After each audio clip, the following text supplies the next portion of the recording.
আমার জীবনের ইবাদত, আমার দাওয়াত, আমার নামাজ, আমার রোজা, আমার হজ, আমি যা ভালো কাজ যা কিছু করব সব কার জন্য? আল্লাহর জন্য।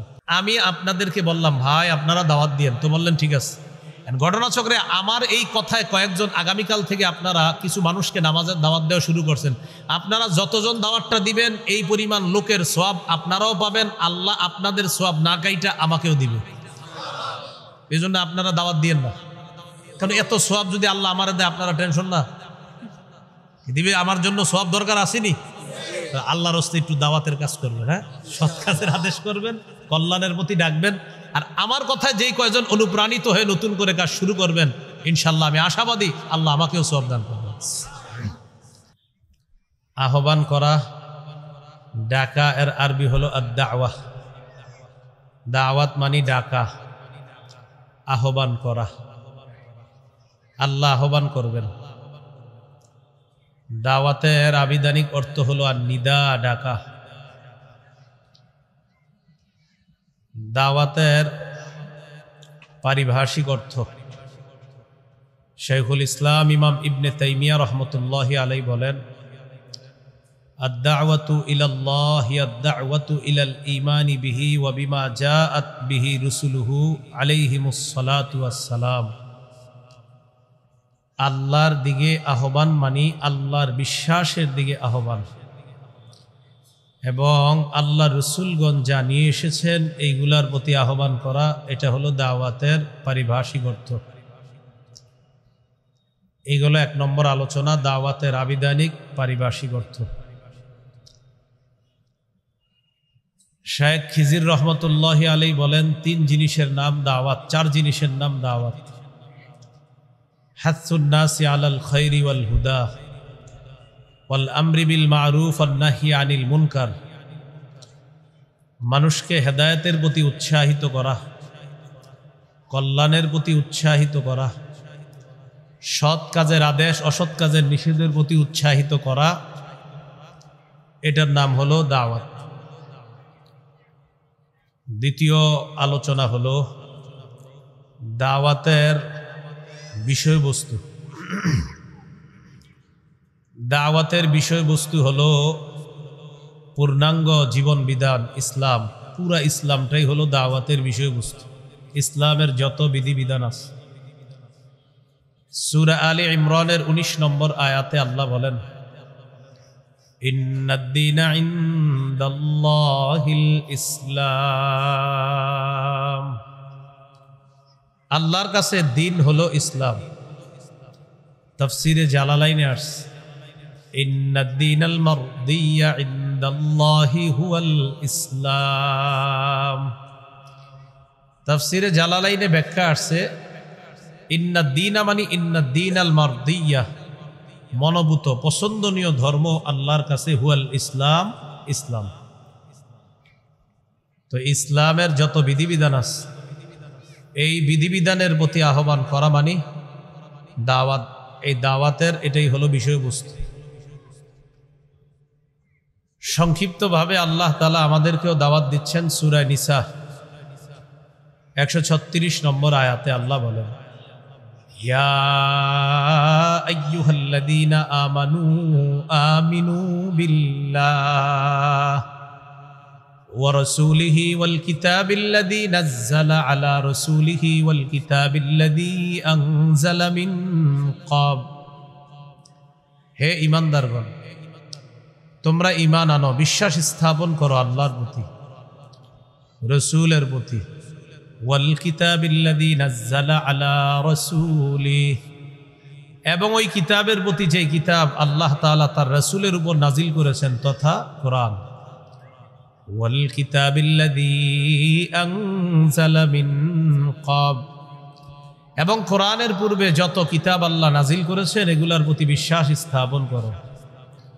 ওয়া মান ইয়াকফুর বিল্লাহ ওয়া মালাইকাতিহি ওয়া কুতুবিহি ওয়া রুসুলিহি ওয়াল ইয়াউমিল আখির ফাকাদ যাল্লা যালালাম বাঈদা।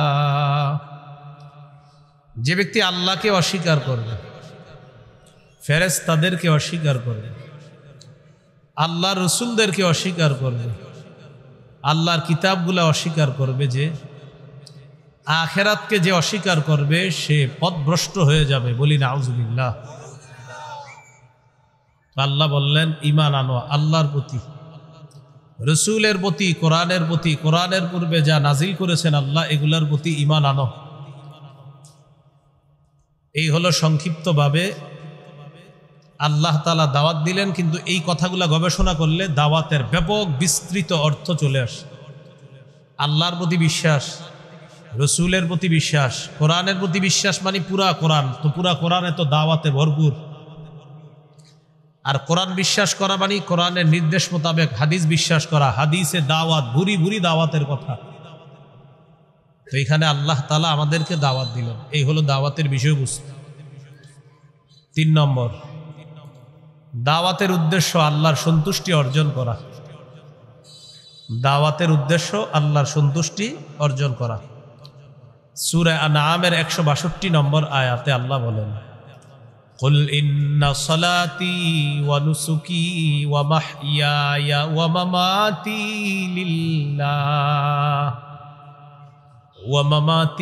লিল্লাহি রাব্বিল আলামিন।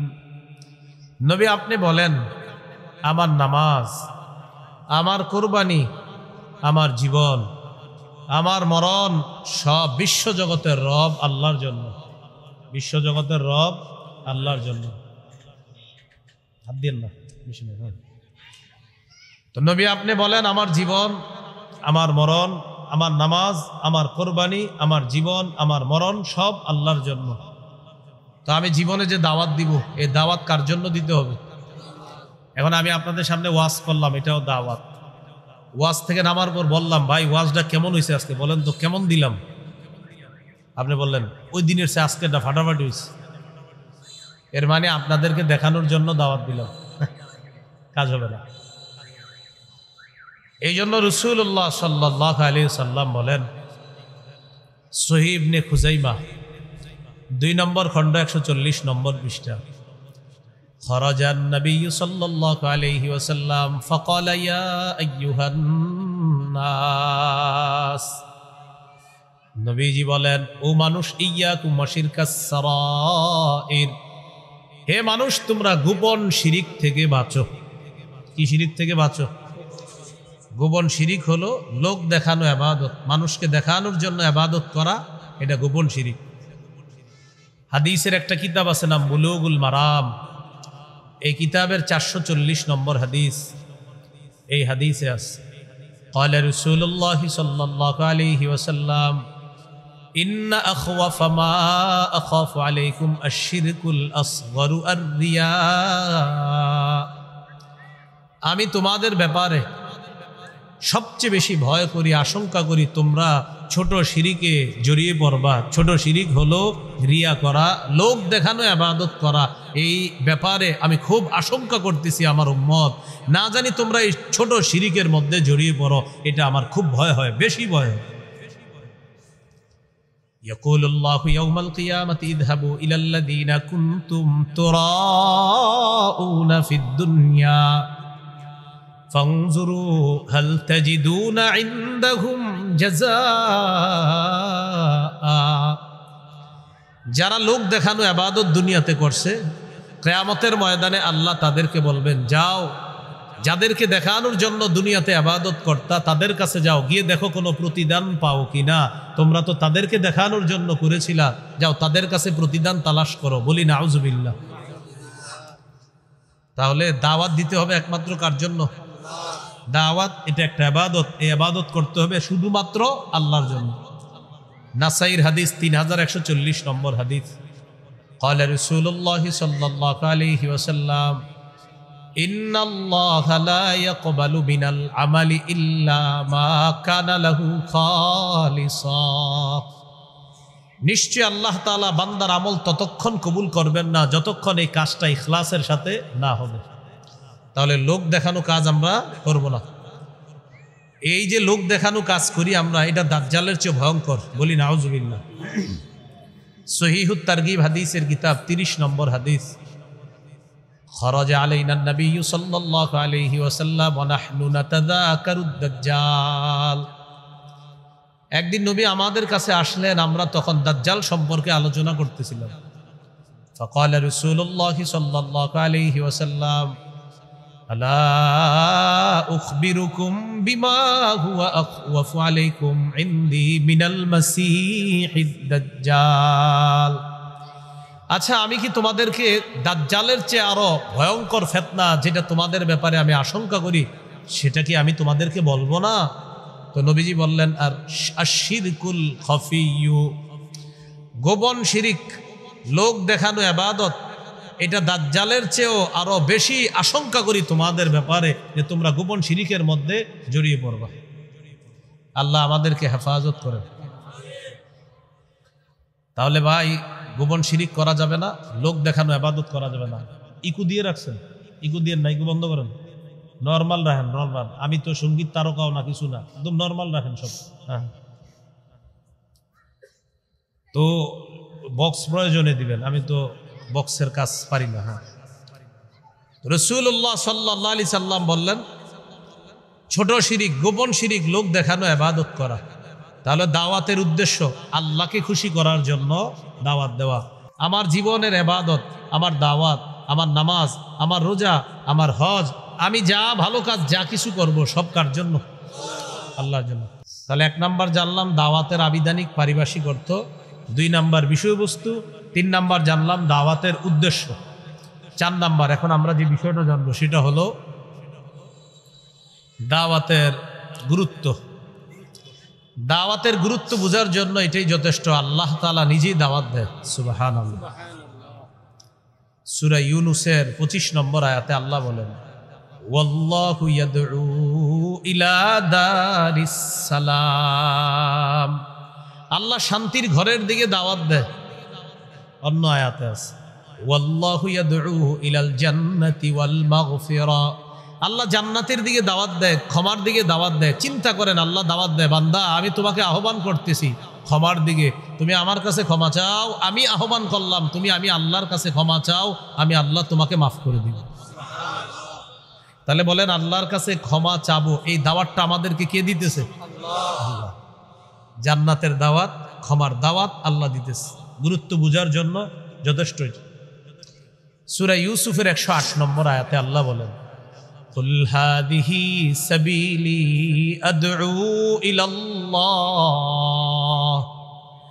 আলা বাসীরাতিন আনা ওয়া মানিত্তাবাআনি।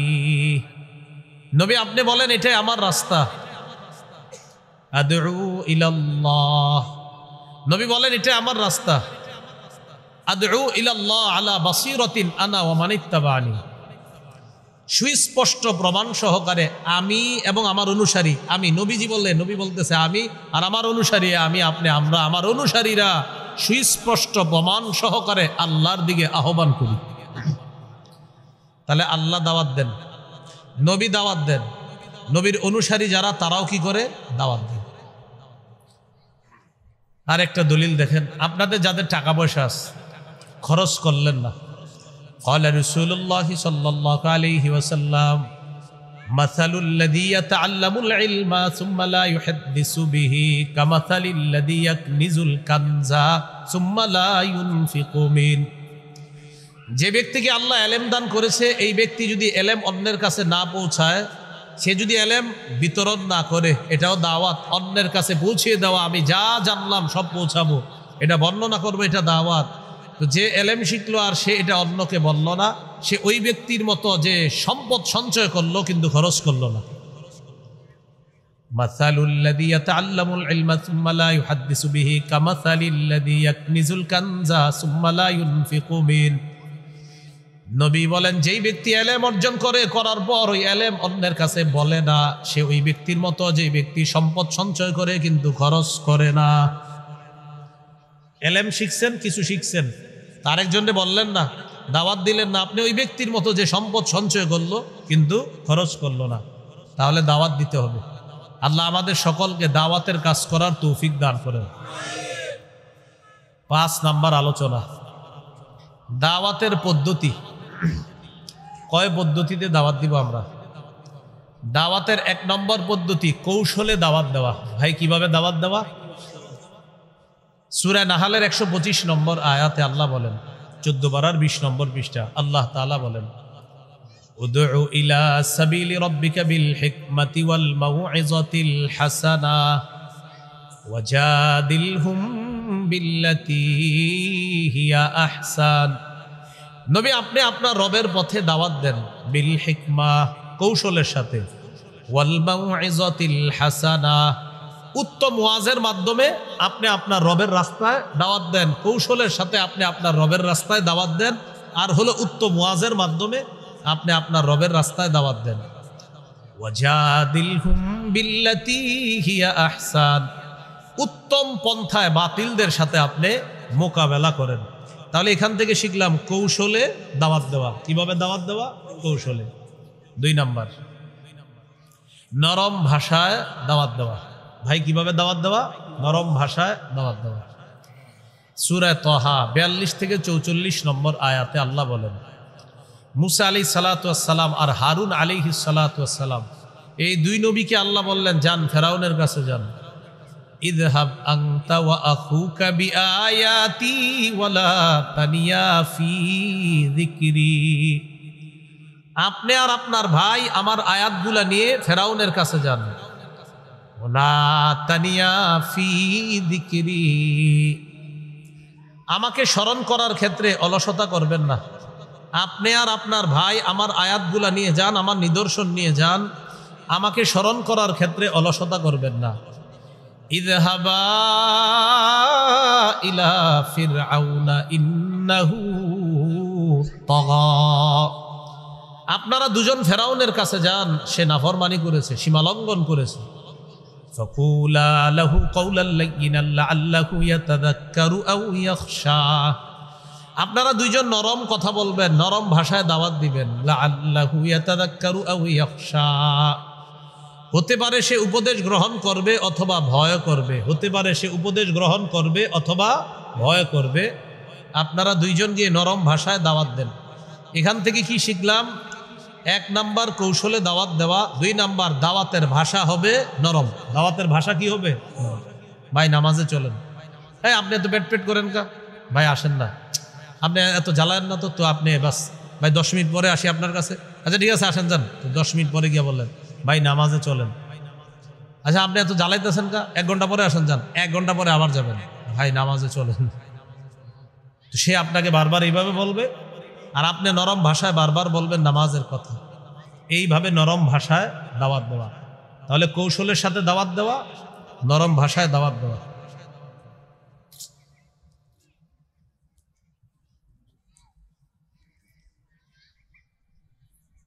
ওই পাশে কি দোকানপাট বসছে নাকি? হ্যাঁ, বাচ্চারা মাহফিলের পাশে দুষ্টামি করবে কেন?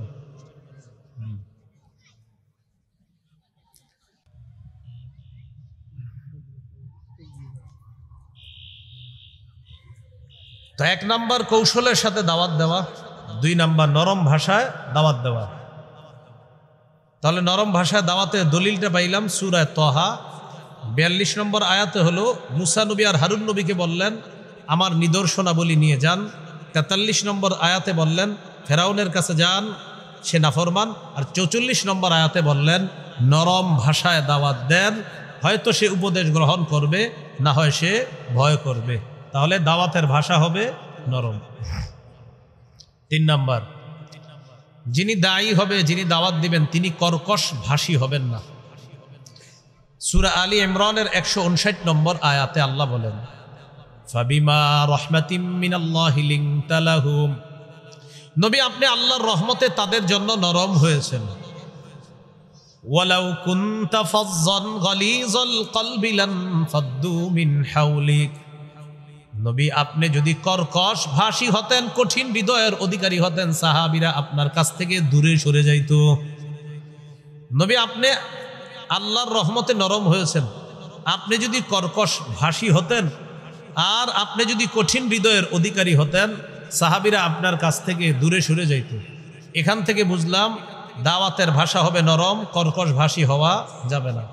তবে বলেন সবাই, তবে সবাই বলেন তবে মুনাফিকদের বিরুদ্ধে, জালেমের বিরুদ্ধে কিছু বলার সময় কঠোর ভাষা প্রয়োগ করা, কঠোর ভাষা ব্যবহার করা দোষণীয় নয়, প্রশংসনীয়।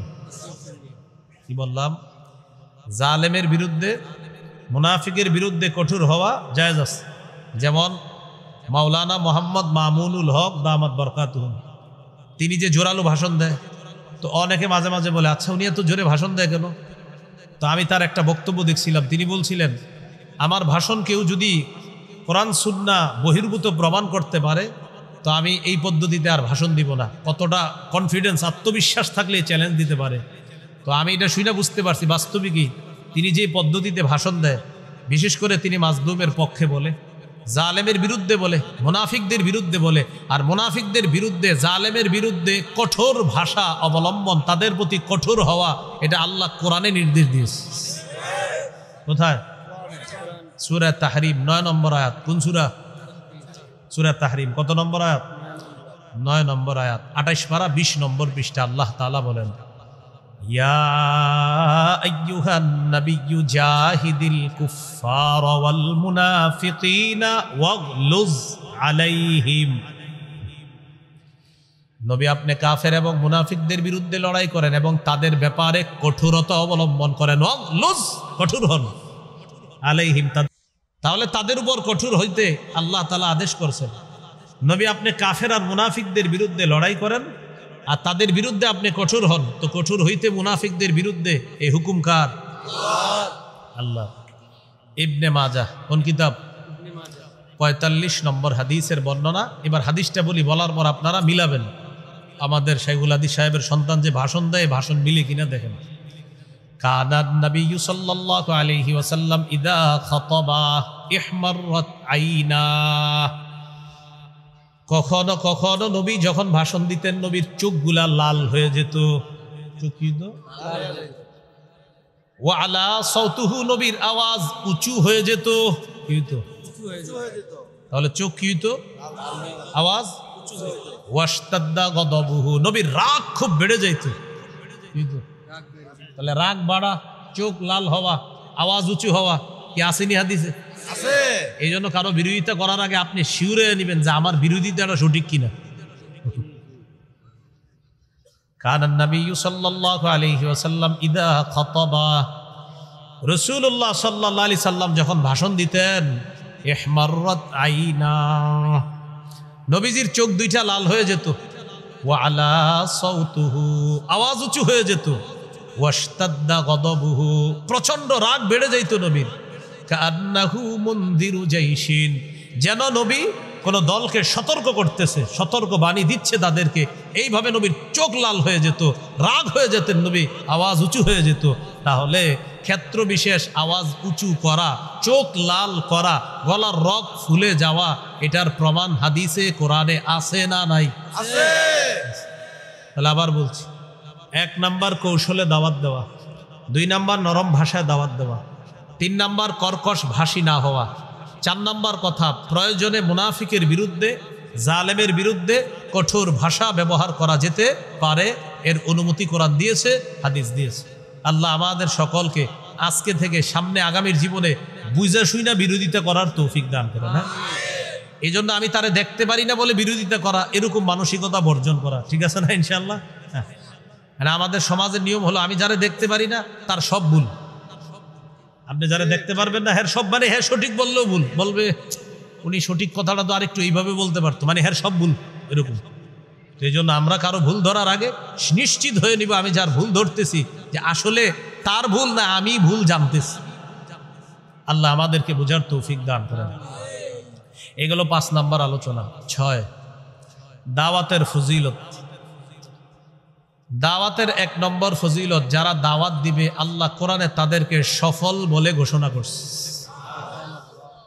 সূরা আলী ইমরানের 104 নম্বর আয়াতে আল্লাহ বলেন, ওয়ালতাকুম মিনকুম উম্মাতুন ইয়াদউনা ইলাল খায়র ওয়া ইয়ামুরুনা বিল মা'রুফি ওয়া ইয়ানহাউনা আনিল মুনকার ওয়া উলাইকা হুমুল মুফলিহুন। আল্লাহ তাআলা বলেন, তোমাদের মধ্যে এমন একটা দল হওয়া উচিত যারা মানুষকে কল্যাণের প্রতি আহ্বান করবে, সৎ কাজের আদেশ করবে, অসৎ কাজ থেকে নিষেধ করবে। আল্লাহ তাআলা বলেন, ওয়া উলাইকা হুমুল মুফলিহুন। আল্লাহ বলেন তারাই সফল, আমি আল্লাহ কোরআনে ঘোষণা করলাম। 3 গুণ থাকলে সফল। কয় গুণ? বলেন, কল্যাণের পথে ডাকা, সৎ কাজের আদেশ করা, অসৎ কাজের নিষেধ করা, তাহলে সফল হওয়া যাবে। মনে থাকবেন ইনশাআল্লাহ। তাহলে আজকে থেকে 3 গুণ নিজের মধ্যে আনবো। কল্যাণের পথে আহ্বান করব, সৎ কাজের আদেশ করব, অসৎ কাজে নিষেধ করব। আল্লাহ তৌফিক দান করেন। 2 নাম্বার, যিনি দাওয়াত দেয় তার দাওয়াতের এই কথাগুলা পৃথিবীর শ্রেষ্ঠ কথার অন্তর্ভুক্ত হয়ে যায়। সুবহানাল্লাহ।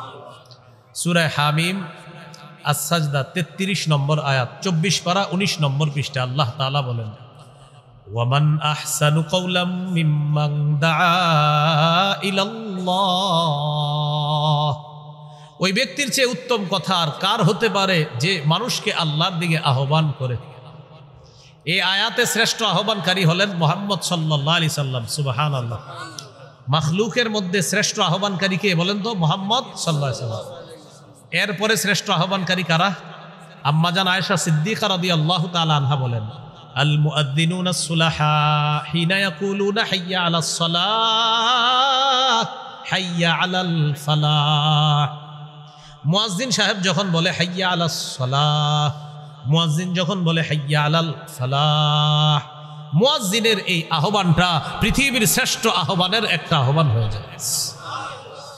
এজন্য আজানটা বিশুদ্ধভাবে শিখা একটু মসজিদে গিয়ে মাঝে মাঝে চান্স নিবেন, আজানের চান্স নিবেন। আবার মুয়াজ্জিন সাহেবকে গিয়ে বললেন না, হুজুর আপনি খালি ফজিলত কামাই করবেন, আমাদেরকেও দেন। আগে আপনি বিশুদ্ধ শিখতে হবে, এরপর গিয়ে আপনিও চান্স নিবেন। তো এটাও আপনার শ্রেষ্ঠ আহ্বান। আর এই যে কল্যাণের পথে ডাকা, এই যে কোরআনের কথা বলা, আমার পরে অনেক উলামা একরাম কথা বলবেন, এটাও কল্যাণের প্রতি আহ্বান, এটাও দাওয়াত। এই কোরআন সুন্নাহর আহ্বানগুলোও শ্রেষ্ঠ আহ্বানের অন্তর্ভুক্ত হয়েছে। 3 নাম্বার ফজিলত, এটা একটু আমার সাথে বললে মনে থাকবে। বলেন, আমি যাকে দাওয়াত দিব তিনি যদি ওই কাজ করেন, তার কাজের ফলাফল আল্লাহ তাকে দিবেন।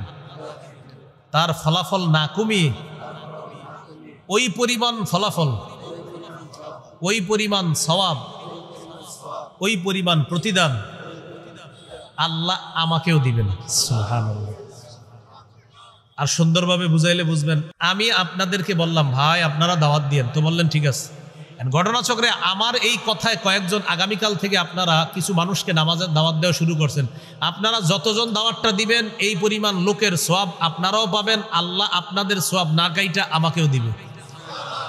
এই জন্য আপনারা দাওয়াত দিয়েন না, কারণ এত সওয়াব যদি আল্লাহ আমার দেয় আপনারা টেনশন না দিবে। আমার জন্য সওয়াব দরকার আসেনি। আল্লাহর রাস্তায় একটু দাওয়াতের কাজ করবেন, হ্যাঁ, সৎ কাজের আদেশ করবেন, কল্যাণের প্রতি ডাকবেন। আর আমার কথায় যেই কয়জন অনুপ্রাণিত হয়ে নতুন করে কাজ শুরু করবেন, ইনশাল্লাহ আমি আশাবাদী আল্লাহ আমাকেও সওয়াব দান করবেন। সহিহ মুসলিমের বর্ণনা 6697 নম্বর হাদিস। এটা হলো আপনাদের পকেটের উস্তাদ অনুযায়ী, আর মাদ্রাসার পাঠ্যপুস্তক অনুসারে 2674 নম্বর হাদিস। মাদ্রাসার পাঠ্যপুস্তক অনুসারে, আর আপনাদের যে উস্তাদ নিয়ে সারাক্ষণ ঘুরেন যেটা, ওইটা অনুযায়ী 6697 এই হাদিসের মধ্যে আছে। قال رسول الله صلى الله عليه وسلم من دعا إلى هدى كان له من الأجر مثل أجور من تبعا لا ينقص ذلك من أجورهم شيئا। যে ব্যক্তি কাউকে হেদায়েতের প্রতি আহ্বান করলো, তার আহ্বানে যতজন সাড়া দিবে ওই পরিমাণ মানুষ যারা তার কথার অনুসরণ করলো তাদেরকে যে সওয়াব আল্লাহ দান করবেন, তাদের সওয়াব না কেটে আল্লাহ আহ্বানকারীকেও ওই পরিমাণ সওয়াব দিয়ে দিবেন। এবার কি বলে দেখেন, ওমান দাআ ইলা দালালাতিন কানা আলাইহি মিনাল ইসমি মিসলু আসামি মান তাবিআ। কোন ব্যক্তি কাউকে যদি পথভ্রষ্টতার দিকে আহ্বান করে, খারাপ কাজের দিকে আহ্বান করে, কানা আলাইহি মিনাল ইসমি মিসলু আসামি মান তাবিআ, যতদিন এই গুনাহের কাজটা করবে এই গুনাহের কাজের গুনাহগুলা যিনি গুনাহের দিকে দাওয়াত দিছে তার আমল নামায়ও চলে যাবে। বলি নাউজুবিল্লাহ। তাহলে যে সিনেমা হল চালু করে আপনার, এই জন্য আমার সাথে বলেন, আমরা কখনো স্বপ্নেও যেন খারাপ কাজের আবিষ্কারক না হই, আমার মাধ্যমে যেন কোনো খারাপ কাজের সূচনা না হয়। আল্লাহ যেন আমার মাধ্যমে ভালো কাজের সূচনা করেন। তাহলে দেখেন কত মানুষ খারাপ কাজের সূচনা করে, খারাপ কাজের সূচনা করে প্রতি বছর হজ করতেছে, আবার পেপারেও দেয় এটা আমার 41তম, এটা আমার 43তম, এটা আমার 45তম, তাই না? আল্লাহ হেফাজত করেন। আরেকটা হাদিস দেখেন, একটা ভালো কাজ করবেন আপনি, এই মুহূর্তে একটা গাড়ি দরকার। তো আমি বললাম আপনি যান না, একটা টান দিয়ে ওই হুজুরে নিয়ে আসেন। এবার আমার পরে আলোচক আসবে অনেকে, তো আমি বললাম যে মুফতি হাবিবুর রহমান মেজবা সাহেবের একজনে গিয়ে মোটর সাইকেল দিয়ে টান দিয়ে নিয়ে আসেন। এই কথাটা আমি বললাম কয়েকজনকে, আপনাদের একজন। তো আপনি বললেন হুজুর আমার কাছে মোটর সাইকেল নাই। তো আমি বললাম হো, আপনি কাজ করেন, অমুকের কাছে গিয়ে মোটর সাইকেলটা চান, আমার কথা বললেই দিয়ে দিবে। তো আপনি অমুকের কাছে গিয়ে মোটর সাইকেল নিলেন, নেওয়ার পর ওই একটু দূরে জ্যামে পড়ছে হুজুরে, ওখান থেকে গিয়ে তাকে আপনি মোটর সাইকেল রিসিভ করে নিয়ে আসলেন, আর তিনি আপনাদেরকে কিছু কোরআন হাদিসের কথা শোনাইছে। আমি কি মোটর সাইকেল দিতে পারছি? আমি শুধু রাস্তা দেখাই দিছি না? তিনি মোটর সাইকেল দিলেন, আরেকজন তাকে রিসিভ করে আনলেন, তিনি কোরআন হাদিসের বয়ান করলেন, সবগুলা সওয়াব আল্লাহ আমাকেও দান করলেন। আমি রাস্তা দেখাই দিছি। দলিল আবু দাউদ 5139 নম্বর হাদিস। এই হাদিসের মধ্যে আছে রাসূলুল্লাহ সাল্লাল্লাহু আলাইহি সাল্লামের কাছে এক সাহাবী আসছে, একদম আমি যে মোটর সাইকেল বলছি খারাপ বলি নাই, ওই যুগের বাহন ঘোড়া, তো এই যুগে নবীজির কাছে গিয়ে বলতেছে হুজুর ইন্নী উবদিআ ফাহমিলনি, হুজুর আমার বাহন নাই, একটা বাহনের ব্যবস্থা করে দেন। ফাকাল রাসূলুল্লাহ সাল্লাল্লাহু আলাইহি ওয়াসাল্লাম লা আজিদু মা আহমিলুকা আলাইহি, তোমাকে দেওয়ার মতো এই মুহূর্তে আমার কাছে বাহন নাই। ওয়ালাকিন ইতি ফুলানান ফালাআল্লাহু আইয়াহমিলাকা, এক কাজ করো, তুমি অমুকের কাছে যাও, সে তোমাকে বাহনের ব্যবস্থা করে দিবে। তুমি অমুকের কাছে যাও, সে তোমাকে বাহনের ব্যবস্থা করে দিবে। একটু বুঝেন।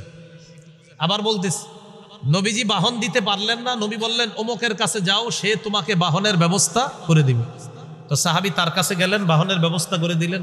বাহন নিয়ে নবীর কাছে আসছে, আসার পর বলে হুজুর আপনি বলছেন তিনি আমাকে বাহন দিয়েছে। নবীজি বললেন মান দাল্লা আলা খাইরিন ফালাহু মিসলু উজুরি ফাইলিহি, যে ব্যক্তি কাউকে কল্যাণের রাস্তা দেখায় দেয়, এই রাস্তা দেখানোর পর যতগুলা সওয়াব ওই জায়গায় হলো, এই সওয়াবগুলা কল্যাণের পথে যিনি রাস্তাটা দেখায় দিলেন আল্লাহ তাকেও সওয়াব দান করবেন। এই জন্য এই ভালো ভালো কাজগুলা আমরা কিন্তু চাইলে করতে পারি। বলেন ইনশাআল্লাহ, করবো তো ইনশাআল্লাহ। এই গেল 3 নাম্বার ফজিলত দাওয়াত। 3 নাম্বার না 4 গেল? 3 নাম্বার নাকি? আচ্ছা যাক, ফজিলত গেল। আরেকটা ফজিলত শুনেন, যারা দাওয়াত দিবে তারা দাওয়াত দেওয়া মাত্র আল্লাহ রসুলের সঠিক কথাগুলো যদি জাতির কাছে পৌঁছায়, ওই মুহূর্তে নবীর একটা দোয়া তারা পেয়ে যাবে। যেমন আজকে আমি আপনাদের সামনে যতগুলো আয়াত বললাম, হাদিস বললাম, আমি আশাবাদী আমি আল্লাহ রসুলের দোয়া পেয়ে গেছি, আশাবাদী, আশা তো রাখতে পারি। তিরমিজির হাদিস 2657 নম্বর হাদিস, 2657, এই হাদিসের মধ্যে আছে ক্বালা রাসূলুল্লাহ সাল্লাল্লাহু আলাইহি ওয়াসাল্লাম নাদ্দারাল্লাহু ইমরাআন সামিআ মিন্না ফাবাল্লাগাহু কামা সামিআ। রাসূলুল্লাহ সাল্লাল্লাহু আলাইহি সাল্লাম বলেন, ওই ব্যক্তিকে আল্লাহ আলোকময় বানায়া দেখ, আল্লাহ তাকে উজ্জ্বল করেন, যেই ব্যক্তি আমার কাছ থেকে কিছু শুনলো, জানলো, আর ওই জানছে শুনছে যেইভাবে, সেইভাবে অন্যের কাছে প্রচার করে দিল, পৌঁছায়া দিল। আমি নবী দোয়া করে গেলাম তাকে যেন আল্লাহ আলোকময় বানায়া দেয়, তাকে যেন আল্লাহ উজ্জ্বল করে, তাকে যেন আল্লাহ আলোকিত করে। নবীর দোয়া পাওয়া যাবে। এই হলো আপনার দাওয়াতের ফজিলত। তাহলে কয় নাম্বার আলোচনা গেল? 1, আবিধানিক পারিভাষিক অর্থ। 2 নাম্বার দাওয়াতের বিষয়বস্তু ইসলাম। 3 নাম্বার দাওয়াতের উদ্দেশ্য আল্লাহ সন্তুষ্টি অর্জন করা। 4 নাম্বার দাওয়াতের গুরুত্ব গেল। 5 নাম্বার গেল দাওয়াতের কৌশল, কিভাবে দাওয়াত দিব, পদ্ধতি। 6 নাম্বার দাওয়াতের ফজিলত। 7 দাওয়াত না দিলে কি হবে। 7 নাম্বার দাওয়াত না দিলে কি ঘটনা ঘটবে।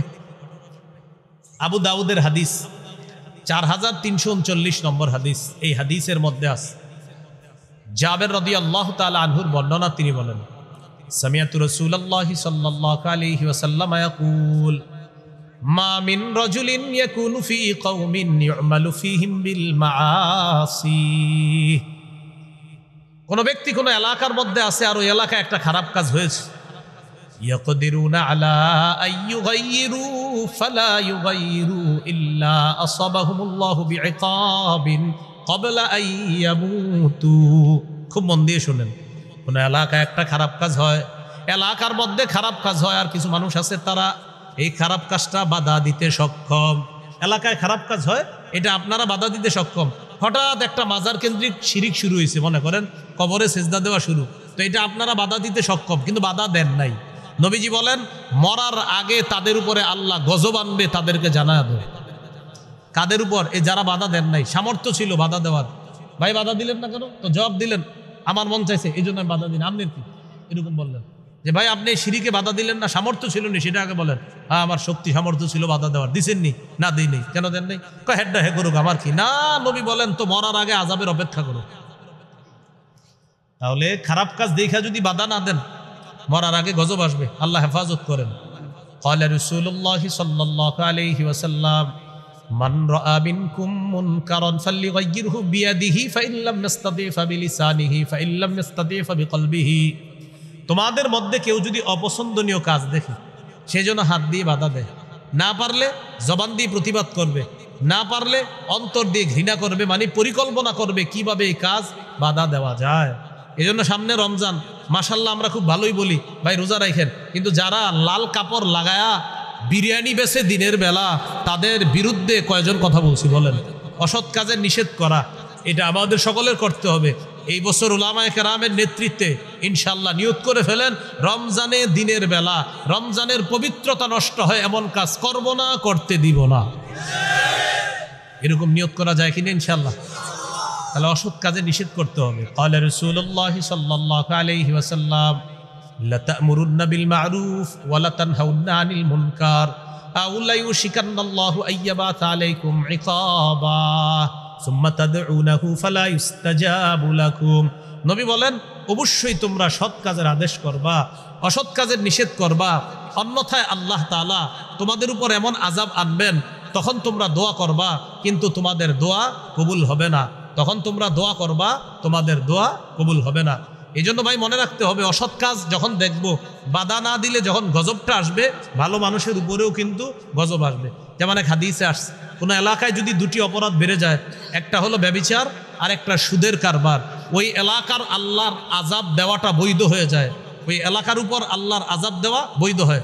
এখন সুদ খায় এলাকার মানুষ, আপনি জানেন, জানার পরেও আপনি বাধা দেন নাই, বললেন কি হ্যাঁ খাইলে আমার কি?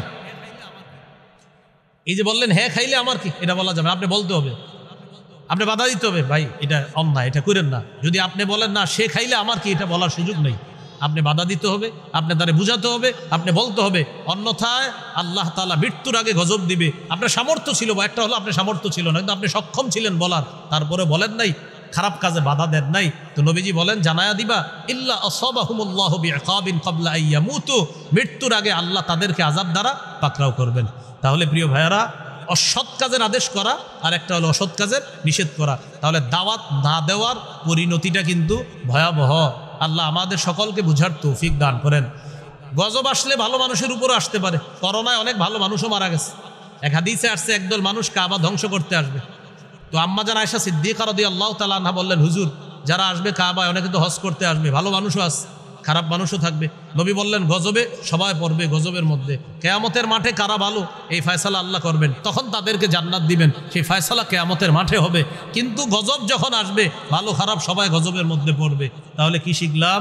খারাপ কাজ আমি তো করব না, কিন্তু আশেপাশে করলে, সক্ষমতা থাকলে বাধা প্রদান করার চেষ্টা করব। বলেন ইনশাআল্লাহ। তাহলে এই 7টি কথা আমরা মনে রাখবো, মনে থাকবেন ইনশাআল্লাহ। তাহলে দাওয়াতের কাজ 1 নাম্বার আবিধানিক পারিভাষিক অর্থ শিখলাম, 2 নাম্বার পূর্ণাঙ্গ জীবন বিধানের দিকে দাওয়াত দেওয়া, এটা দাওয়াতের বিষয়বস্তু। 3 দাওয়াতের উদ্দেশ্য আল্লাহর সন্তুষ্টি অর্জন করা। 4 নাম্বার গুরুত্ব, আল্লাহ দাওয়াত দিয়েছেন, নবীজি দাওয়াত দিয়েছেন, সাহাবায়ে কেরাম দাওয়াত দিয়েছেন। 5 নাম্বার দাওয়াতের পদ্ধতি, কৌশলে দাওয়াত দেওয়া, নরম ভাষায় দাওয়াত দেওয়া, গরম ভাষা ব্যবহার না করা, প্রয়োজনে মুনাফিকদের বিরুদ্ধে, জালেমদের বিরুদ্ধে গরম ভাষা ব্যবহার করার সুযোগ আছে। 6 নাম্বার দাওয়াতের ফজিলত। 7 নাম্বার দাওয়াত না দেওয়ার ভয়াবহতা কি হতে পারে। আল্লাহ আমাদেরকে এই কথাগুলো বোঝার তৌফিক দান করেন। সর্বশেষ 8 নাম্বার কথা, দাওয়াতের কাজে একজন আমির দরকার। কি দরকার বলেন? কি দরকার? আমির দরকার। এমন আমির যে আমির কোরআনের বিরুদ্ধে বলবে না, হাদিসের বিরুদ্ধে বলবে না, কোরআন সুন্নাহর অপব্যাখ্যা দিবে না, এমন একজন আমির লাগবে। তো ওই আমির যদি কোনো ভুল করে, ওলামায়ে কেরাম যদি সেই ভুল ধরিয়ে দেয়, বাস সেই আমিরকে প্রত্যাখ্যান করতে হবে। সহিহ বুখারীর 4340 নম্বর হাদিসে আছে, নবী একটা দলকে এক এলাকায় পাঠাইছে। আলী রাদিয়াল্লাহু তাআলা আনহুর বর্ণনা, ওয়াস্তামালা আলাইহিম রাজুলাম মিনাল আনসার, এক আনসারী সাহাবীকে নবী আমির বানায়া দিলেন।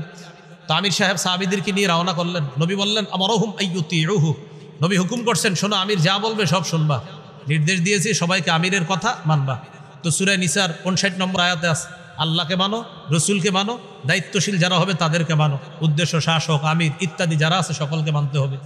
তো এই ক্ষেত্রে মনে রাখতে হবে আমিরকে নিঃশর্তভাবে মানা যাবে না, আল্লাহকে নিঃশর্তভাবে মানতে হবে, রসুলকে আল্লাহর হুকুমে নিঃশর্তভাবে মানতে হবে, কিন্তু আমিরকে নিঃশর্তভাবে মানা যাবে না।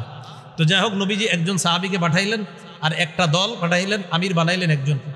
আমির সাহেবের রাগ উঠছে, রাগ উঠার পর আমির সাহেব সবাইকে বললেন আলাইসা কদ আমারকুম রাসূলুল্লাহ সাল্লাল্লাহু আলাইহি সাল্লাম আন তুতিউনি, নবী কি তোমাদেরকে বলে নাই আমার আনুগত্য করার জন্য? তো সবাই বললেন জি বলছে।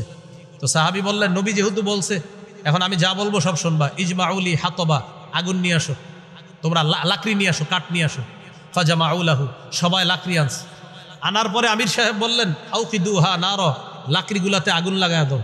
ফাউকদুহা, তারা আগুন লাগায় দিচ্ছে। দেওয়ার পর আমির সাহেব বললেন উদখুলুহা, সবাই আগুনে ঝাঁপ দাও। কোথায় ঝাঁপ দাও? আগুনে ঝাঁপ দাও, প্রবেশ করো। ফাহাম্মু, তারা মানসিকভাবে প্রস্তুত হয়ে গেছে, সবাই রাজি, মানে তারা নিয়ত করে ফেলছে তারা ঝাঁপ দিবে।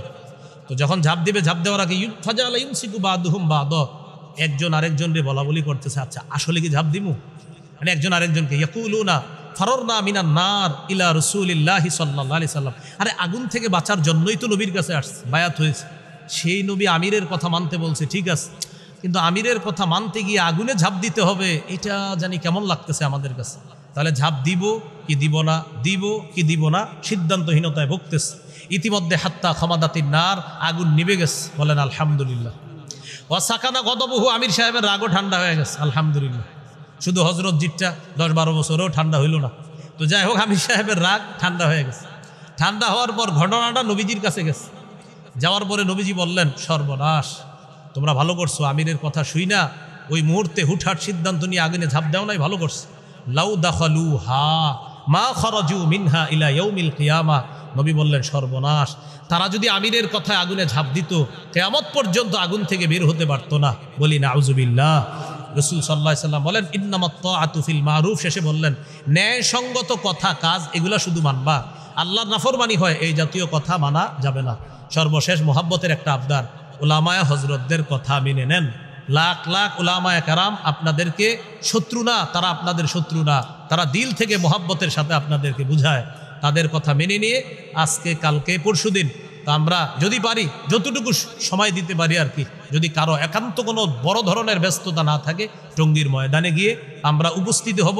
উলামায়ে হজরতদের সাথে যে আমরা আসি এটা ইনশাল্লাহ শুধু আল্লাহর কাছে জানান দিব। বলেন ইনশাআল্লাহ পারা যাবে তো ইনশাআল্লাহ। বাস একটু আপনি শরীক হইলেন, বাস আল্লাহকে আপনি দেখাইলেন যে আল্লাহ আমি উলামায়ে কেরামের সাথে আছি। যতটুকু পারেন সময় ইনশাআল্লাহ যাওয়ার চেষ্টা করবেন। আল্লাহ আমাদের সকলকে দাওয়াত বিষয়ে যে কথাগুলো বললাম শুনলাম, আমি আপনি আমরা সবাই পার্সোনাল দাওয়াত, পারিবারিক দাওয়াত, সামাজিক দাওয়াত, সর্বক্ষেত্রে দাওয়াত দিব। আজকে থেকে দাওয়াতের কাজ করব। যারে পারেন একটা ভালো কথা বলবেন, নামাজের কথা বলবেন, অসৎ কাজে নিষেধ করবেন, সৎ কাজের আদেশ করবেন। মহতারাম চলে আসছে আমার মহব্বতের মানুষ, অনেক মহব্বতের মানুষ। আল্লাহ তাআলা হজরতের হায়াতে অনেক বরকত দান করেন, তার লেখালেখিতে আল্লাহ বরকত দান করেন। হজরতের লেখালেখি আমি নিয়মিত ফলো করি। ওনার আহলে হক মিডিয়া আছে একটা, ওখান থেকে আমি মাসালা মাঝে মাঝে দেখতে হয় আমার। না আমি নামে মুফতি কামে না, লালবাগ করছি এই জন্য আমার নামে একটা সনদ সার্টিফিকেট এসে গেছে। তো আমি ফতুয়া দেউন না, মুফতি হইনি এখন। আপনার হজরতদের অনুসরণ করি, আবরার ভাইয়ের শরণাপন্ন হই। আর হজরতের মাশাআল্লাহ বিশাল লেখা আছে আহলে হক মিডিয়া, ওখানেও আমি একদম নিয়মিত ফলো করি ওইটা। ওনার অনেক লেখা আমি রেফারেন্সও আমি দিছি, আহলে হক মিডিয়া নিচে লিখে দিছি আহলে হক মিডিয়া। তো আল্লাহ তাআলা মুফতি লুৎফুর রহমান ফরাইজি হাফিজাহুল্লাহ তার হায়াতে বরকত দান করেন, তার জবানে তার কলমে আল্লাহ বরকত দান করেন, জাতির জন্য যেন আরো ব্যাপক খেদমত করতে পারে আল্লাহ তৌফিক দান করেন। সুবহানাল্লাহি ওয়া বিহামদিহি সুবহানাকাল্লাহুম্মা ওয়া বিহামদিকা আশহাদু আল্লা ইলাহা ইল্লা আনতা আস্তাগফিরুকা ওয়া আতুবু ইলাইক। আমরা উঠাউঠি করব না। মেজবা সাহেব আইসা গেছেন, মেজবা সাহেব আসছেন, মেজবা সাহেব হুজুর আসছেন, আইসা গেছে। তো সবাই কাছাকাছি আসে, আইসা যাইতেছে ইনশাআল্লাহ, উঠাউঠি করব না ইনশাআল্লাহ।